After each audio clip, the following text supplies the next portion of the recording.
baggage. One of the funnest things I do is I do 3.5-day intimacy retreats where we have about 8 couples, and we start on Thursday night with a reception, and we lay out a vision of what could be if meaningful connection and pleasure intersected, and we knew how to cultivate that in our relationship over the long haul. And then on Friday and Saturday, we have breakfast together, and then we spend time together until lunchtime, kind of figuring out what's the baggage we've got and how to clean out that suitcase and how to put in things that actually keep that fire going. And we have lunch together, and then in the afternoon, the couples have a passion practice. So a very specific touching exercise that helps to bring them back to a place where their touch and their intimacy is coinciding. And it's a wonderful 3.5 days.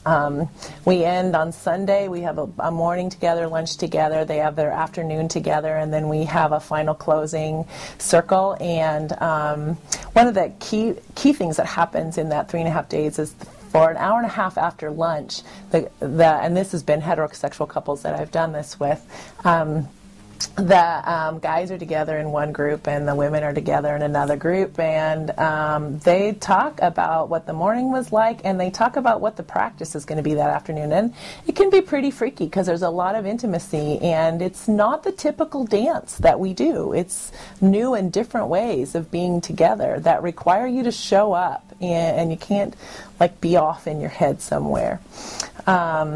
So what I found is at the end of those 3.5 days, the couples have made incredible connections with each other. They've taught each other a lot. They've been really, really brave, and they've reconnected to their partners in meaningful ways, and they walk away with some hope that they could keep this going.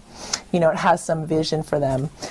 So when I think about that intersection of meaningful connection and pleasure, one of the things I've learned from working with couples is that can actually, when those two things happen in a powerful way with a couple, it can create what couples will call a spiritual experience, like a very deeply meaningful experience that feels a little bit like other.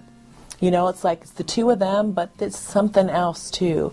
And I love trying to be a part of cultivating that with couples. And I think that's what the 3.5 days allows, that sometimes a one-shot deal or even couples therapy where you're meeting with them for an hour and maybe you don't see them for another week or two and life is kind of coming at them.